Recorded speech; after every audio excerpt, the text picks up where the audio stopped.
मुख्यमंत्री जी निकले थे जन विश्वास कार्यक्रम के तहत जनता का विश्वास लूटने, लेकिन जिस जिले में सीएम साहब का कार्यक्रम था, जहां वो जनता की समस्याएं सुनने पहुंचे थे, जहां उनका जन विश्वास कार्यक्रम था, वहीं के दो लोगों ने सीएम साहब से उनकी समस्या का समाधान नहीं होने के एवज में एक ने जहर का सेवन कर लिया और एक ने आत्मदाह करने का प्रयास किया।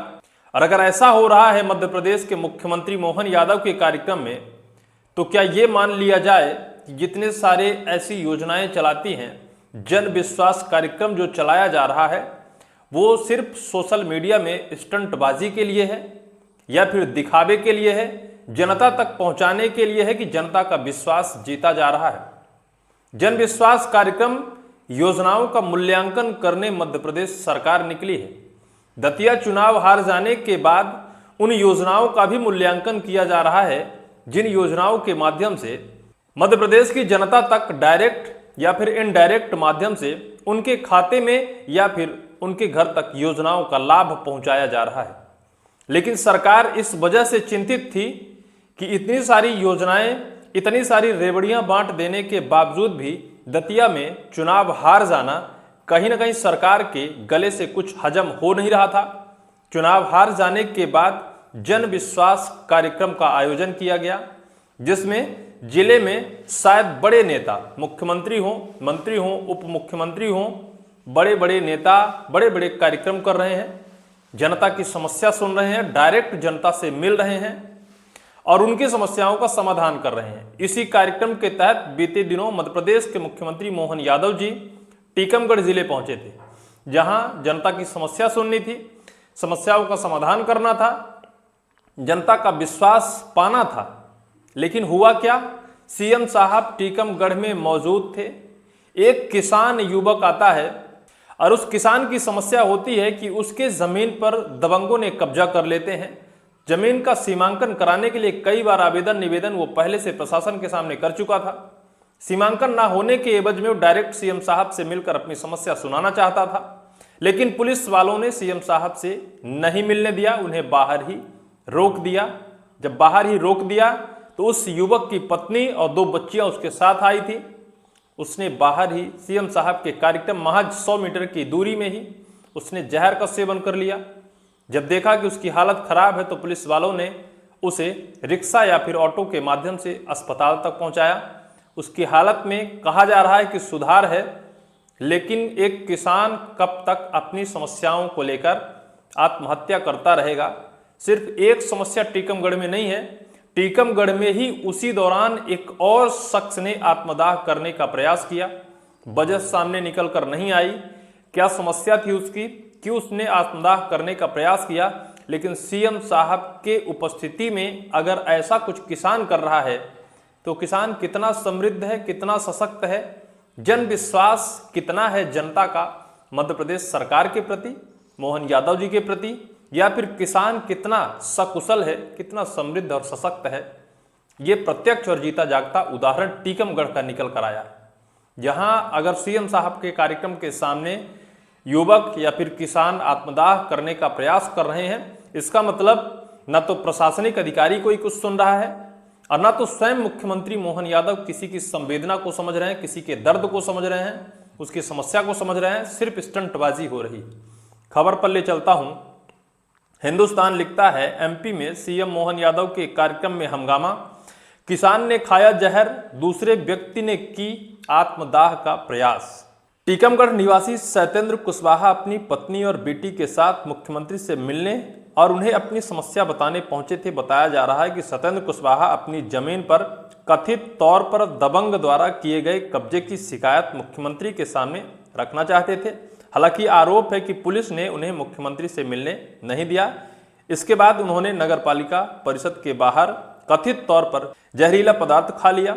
जहर खाने के बाद उसकी हालत बिगड़ने लगी, जिसके बाद वहां मौजूद पुलिसकर्मी उन्हें रिक्शे की मदद से तत्काल जिला चिकित्सालय लेकर पहुंचे, जहां डॉक्टरों ने उन्हें भर्ती कर लिया, उपचार शुरू किया। घटना के बाद किसान की हालत को लेकर उनके परिजन बेहद तनावपूर्ण नजर आ रहे हैं। इस दौरान कार्यक्रम स्थल में एक और घटना सामने आई, जब टीकमगढ़ निवासी गंगू नाम के एक व्यक्ति ने कथित तौर पर आत्मदाह करने की कोशिश की। प्राप्त जानकारी के अनुसार उसने अपने ऊपर ज्वलनशील पदार्थ डालकर आग लगाने की कोशिश की। हालांकि मौके पर मौजूद पुलिसकर्मियों ने तत्काल उसे पकड़ लिया और उसके पास मौजूद ज्वलनशील पदार्थ को हटाकर स्थिति को नियंत्रण किया। पुलिस की तत्परता के चलते बड़ा हादसा होने से हालांकि मंगू नाम के इस शख्स ने आखिर किस समस्या को लेकर यह आत्मघाती कदम उठाने की कोशिश की, इसकी तत्काल स्पष्ट जानकारी सामने नहीं आ सकी है और फिलहाल पुलिस ने पूरे मामले की जानकारी जुटा रही है। इन दोनों घटनाओं के बाद मौके पर मौजूद पुलिस और प्रशासनिक अधिकारियों में अफरा तफरी का माहौल हो गया। एक तरफ जहरीला पदार्थ खाने वाले सत्येंद्र कुशवाहा का जिला अस्पताल में उपचार जारी है, वहीं आग लगाने का प्रयास करने वाले मंगू को पुलिस ने हिरासत में लेकर पूछताछ शुरू कर दी है। दोनों घटनाओं को लेकर पुलिस और प्रशासन की ओर से विस्तृत जानकारी का इंतजार है। उधर मुख्यमंत्री के कार्यक्रम के दौरान एक के बाद एक सामने आई इन दोनों घटनाओं ने सुरक्षा व्यवस्था पर सवाल खड़े कर दिए। जिस समय मुख्यमंत्री लोगों की समस्या सुनने के लिए जन विश्वास कार्यक्रम में मौजूद थे, उसी दौरान दो लोग आत्मघाती कदम उठाने के प्रयास से प्रशासनिक अमले में हड़कंप सा मच गया। हड़कंप इस वजह से मचा कि एक तरफ सीएम साहब जनता की समस्या सुन रहे हैं, समाधान बता रहे हैं, दूसरी तरफ सीएम साहब से ना मिलने देने की एवज में दो किसान, एक ने जहर का सेवन कर लिया और दूसरे ने आत्मघाती कदम उठाया, ज्वलनशील पदार्थ शरीर में डाल लिया। जमीन के सीमांकन की शिकायत को लेकर युवक पहुंचा था। पुलिस के मुताबिक वार्ड नंबर 1 पुरानी टिहरी निवासी सत्येंद्र पिता सिल्ले कुशवाहा अपनी पत्नी राधा कुशवाहा और बेटी के साथ कार्यक्रम में पहुंचे थे। सत्येंद्र मुख्यमंत्री से मिलकर जमीन विवाद की शिकायत करना चाहते थे। युवक की पत्नी राधा के मुताबिक टीकमगढ़ किला क्षेत्र में खसरा क्रमांक 2000, 2002, 2003, 2004, 2005, 2006, 2007, 2008 बटा 2847 कुल रकबा 1.96 एकड़ जमीन उनके परिवार की है। कर्ज चुकाना चाहता है, इसकी वजह से मकान पर 5 लाख का लोन है उस शख्स के ऊपर और उसी लोन को चुकाने के लिए इस शख्स ने अपनी जमीनी लड़ाई शुरू कर दी। क्योंकि जमीन में दबंगों का कब्जा है, उस जमीन को बेचकर ये किसान अपने घर का कर्ज चुकाना चाहता है। लेकिन सवाल ये है कि हम एक कलेक्टर के सामने कोई भी ऐसा कदम उठाता है तो उसकी शिकायत सीएम तक होती है, लेकिन जब सीएम साहब के सामने कोई ऐसा कदम उठा ले, सीएम साहब उसकी समस्या नहीं सुन पाते हैं, उसकी आवाज़, उसकी गूंज उन तक नहीं पहुंचती है, तो अब युवक कहां जाएगा? क्या प्रधानमंत्री नरेंद्र मोदी तक जाएगा? सवाल है। बहरहाल मामला जो कुछ भी हुआ है दुर्भाग्यपूर्ण है, निंदनीय है।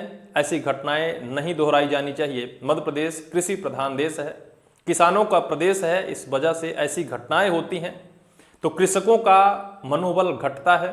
सरकार से गुजारिश होगी कि किसानों की समस्या को लेकर तत्पर रहें ताकि किसान ऐसे आत्मघाती कदम न उठाएं। बहरहाल इस पूरी वीडियो को लेकर आपकी क्या राय होगी, कमेंट सेक्शन पर कमेंट आप जरूर करिएगा।